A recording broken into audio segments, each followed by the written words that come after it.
agora vamos passar ao quadro Você Pergunta, e o pastor Natanael Rinaldi responde consultando a Bíblia. A primeira pergunta, pastor, é do Maurício.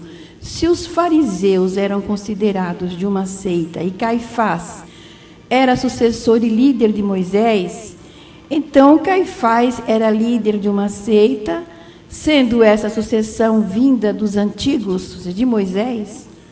Quero esclarecer ao nosso consulente que Caifás não pertencia à seita dos fariseus.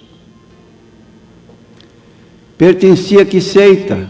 A seita dos saduceus. Em sua maioria, os membros ou adeptos dessa seita dos saduceus pertenciam ao sacerdócio. No caso, Caifás era o sumo sacerdote, era a seita dos ricos, dos aristocratas da ocasião. E a origem desta seita possivelmente tenha vindo do período Macabeu. Período Macabeu, nós conhecemos Judas Macabeu, que empreendeu uma revolução contra Antíoco Epifânio, general grego, que invadiu com sutileza Judá, a capital, Jerusalém, e impôs o helenismo para os judeus. Então, desse grupo, cuja história é conhecida, não dentro da Bíblia, mas é conhecida dentro da história religiosa. Agora, há no livro da Bíblia, o capítulo 8 do livro de Daniel, versículos 13 e 14, uma revelação que Daniel teve a respeito do templo de Jerusalém, que seria profanado por Antíoco Epifânio, 4. E o anjo informou, diante da pergunta de outro anjo, por quanto tempo durará a profanação do templo? Foi-lhe dito que 2.300 tardes e manhãs, e o santuário seria purificado.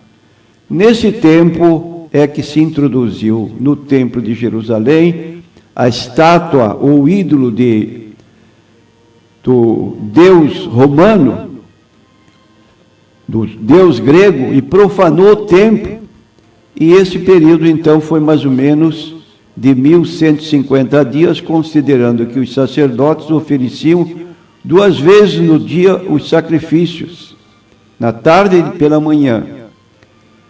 Esta seita dos saduceus não reconheciam a autoridade da tradição oral, negavam a existência do mundo espiritual, não acreditavam em anjos, não acreditavam que o homem tem uma alma, tem um espírito, não criam na ressurreição dos mortos, aceitavam como canônicos apenas os livros de Moisés, interpretavam a lei de maneira literal, eram simpáticos à cultura helenista, como já nos referimos, e contavam com pouco apoio popular decorrente da própria condição de serem pessoas ricas que não se misturavam com os pobres.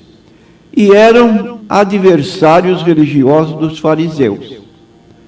Então, a pergunta está respondida, não tem nada a ver com essa liderança dos dias de Moisés, porque não havia essas seitas naqueles dias. A origem foi posterior. Nós temos os fariseus e temos os essênios e os zelotes e outros herodianos e grupos assim de seitas menores.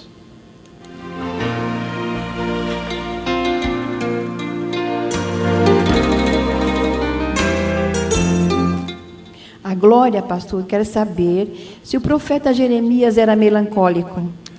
Irmã, pode ser que realmente Jeremias fosse um profeta cujo temperamento era melancólico. Por que nós dizemos isso? Porque dentro dos defeitos do temperamento melancólico está a característica de uma pessoa amuada. O que é uma pessoa amuada? Uma pessoa que sempre está triste, pessimista. E era o tipo de Jeremias. Todo o livro dele lamenta, por isso existe até um livro adendo ao livro de Jeremias, chamado Lamentações de Jeremias. E ele é conhecido pelos leitores da Bíblia como profeta chorão. Então tinha assim um tipo de característica de pessoa melancólica. Agora a pergunta da Adriane. Ela disse que passou ontem em um noticiário que a partir do ano de 2010 será obrigatório o uso de um só número para todos os documentos. Isto seria mais um sinal do que o arrebatamento está próximo?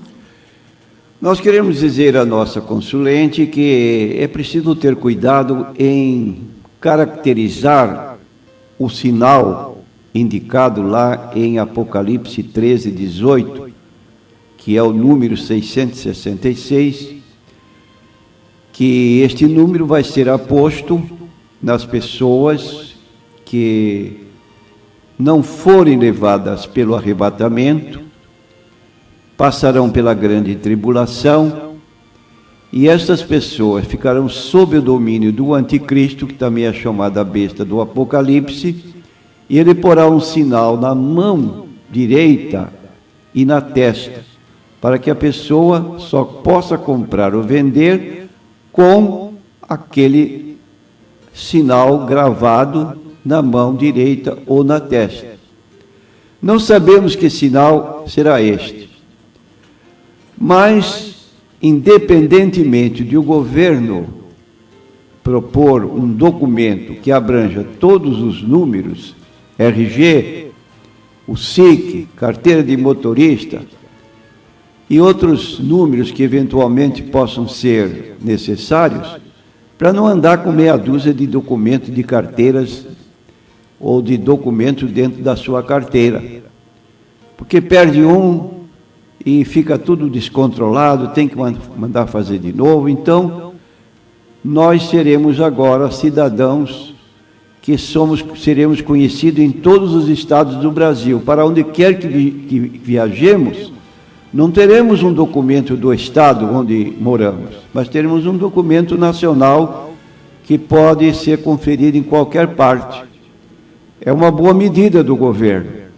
Agora, afirmar que ele tem uma ligação com o sinal da besta, não podemos afirmar, embora tenhamos a recomendação bíblica para que estejamos prevenidos, porque a vinda de Cristo se aproxima, se avizinha, mas não temos autoridade bíblica para marcar datas. E os sinais caracterizam essa proximidade.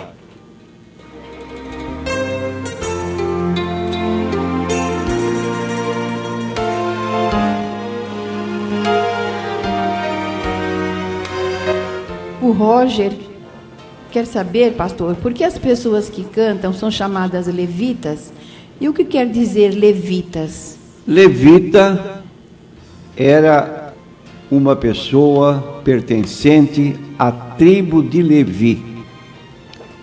Era uma tribo que não tinha território para plantar, para colher, porque eles viviam dos dízimos que as demais tribos pagavam, e eles cuidavam dos serviços sagrados do templo, a chamada liturgia ligada ao culto judaico a Deus.